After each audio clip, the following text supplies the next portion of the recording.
Breaking news చూస్తున్నాం. పెద్దపల్లి జిల్లా పరువు హత్య కేసులో పురోగతి లభించింది. ఎలిగేడు మండలం ముప్పిరితోటలో జరిగిన హత్యలో ముగ్గురు పాత్రధారులుగా ఉన్నట్లు పోలీసులు ప్రాథమిక విచారణ వెల్లడైంది. ఇక A1 గా యువతి తండ్రి ముత్యం సదయ్య, A2 గా యువతి తల్లి ముత్యం సమత, A3 గా యువతి మేనమామ సిద్ధా సారయ్యలను గుర్తించారు పోలీసులు. ఇక వీరిపై హత్య కేసు నమోదు చేశారు.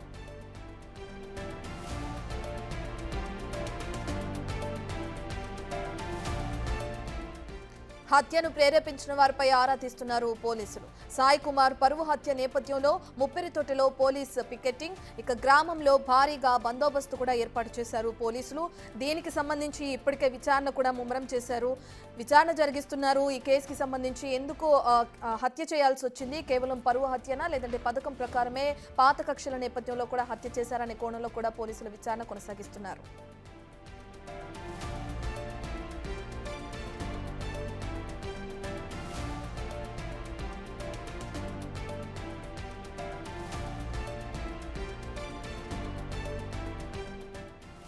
ముప్పిరితోటలో జరిగిన హత్యకి సంబంధించిన పూర్తి డీటెయిల్స్ అందించడానికి మా ప్రతినిధి శ్రీనివాస్ లైవ్ లో జాయిన్ అవుతున్నారు. శ్రీనివాస్, A1, A2, A3 ని గుర్తించారు పోలీసులు. వాళ్ళని అదుపులోకి తీసుకున్నారా, విచారణ కొనసాగిస్తున్నారా, ఎందుకు హత్య చేయాల్సింది అనే డీటెయిల్స్ ఏమైనా తెరపైకి వస్తున్నాయా లేదా?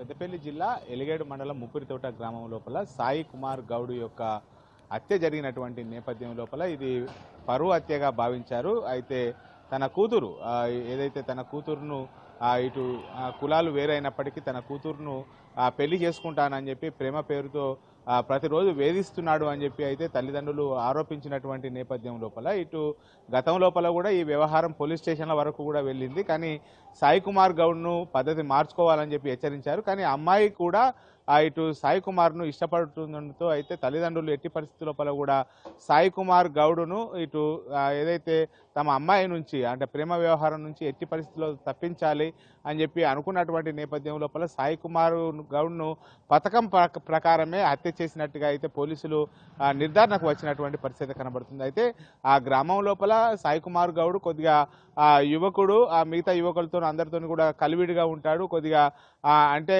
ఇటు ఏ పని పాట లేక తిరుగుతూ ఉంటాడు. కాబట్టి తమ కుమార్తెను ఇచ్చి వివాహం చేయడానికి వాళ్ళు కులాలు వేరైనప్పటికీ తమ కుమార్తెను ఇచ్చి వివాహం చేయడానికి అయితే వాళ్ళు ఒప్పుకోలేదు.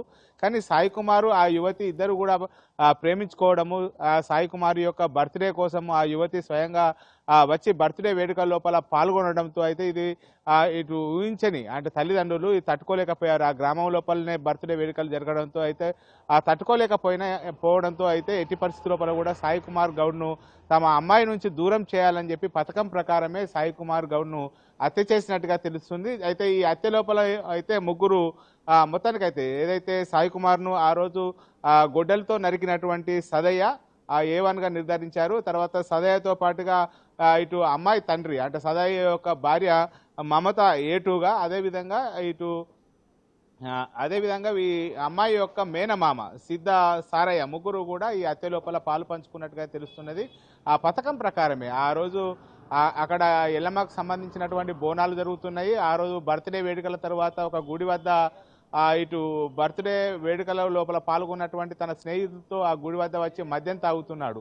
ఈ నేపథ్యం లోపలనే సాయి కుమార్ గౌడ్ అక్కడ ఉన్నాడు అని చెప్పి అయితే వీరు ముగ్గురు కూడా పసిగట్టడం కూడా జరిగింది. అయితే ఈ ఏదైతే అనువు కోసమే అమ్మాయి తండ్రి వేడి చేస్తున్నాడు, సదయ వేడి చేస్తున్నాడు కాబట్టి తన ఇంటి వద్ద ఉన్నటువంటి గొడ్డలిని తీసుకువెళ్ళి సదయ సాయి కుమార్ పైన దాడి చేయడం కూడా జరిగింది. తన ప్రాణాలను దక్కించుకోవడానికి సాయి కుమార్ గౌడ్ పరిగెత్తినా కానీ సదయ అతని ఎంబడి పరిగెత్తి ఆ గ్రామం లోపల ఉన్నటువంటి బొడ్రాయి వద్ద అయితే గొడ్డలతో విచక్షణ రహితంగా ఇటు దాడి చేసి చంపడంతో అయితే అక్కడికక్కడే మృతి చెందినటువంటి పరిస్థితి కనబడుతుంది.